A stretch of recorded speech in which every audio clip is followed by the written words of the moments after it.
صور اتاخدت في الوقت المناسب او الغير مناسب على حسب الموقف يعني. الست دي واقفة تتصور مع الخيول بتاعتها، واثناء لحظة التصوير الحصان قرب منها وغطى على وشها.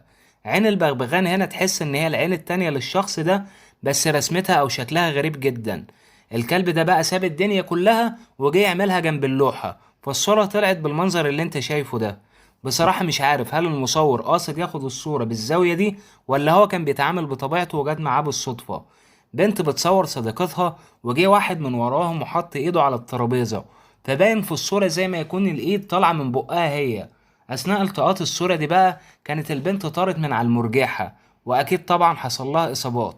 الصورة دي برضو نفس الفكرة اتاخدت في لحظة سقوط الشاب ده من على الدراجة او العجلة بتاعته. بنت بتعمل فقاعات، واخوها الصغير كان بيجري من بعيد، فباين زي ما يكون هو جوه الفقاعة ذات نفسها. والشخص ده صور نفسه وهو نايم ورا الشجرة، والجذوع بتاعتها بتوحي انها ارجل بشرية، وظبط الكاميرا بحيث ان هي تطلع بالمنظر اللي انت شايفه.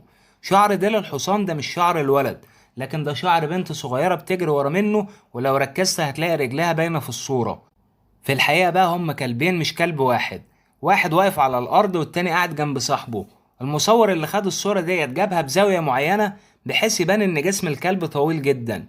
أما الصورة دي فاتاخدت أثناء ما أصحابه كانوا بيهزروا معاه وزقوه في المية. طب افترضنا دلوقتي إنه ما كانش بيعرف يعوم، هيكون إيه الحل؟ قول لنا في التعليقات إيه أكتر صورة كانت غريبة بالنسبة لك، وانتظر جزئين كمان. سلام.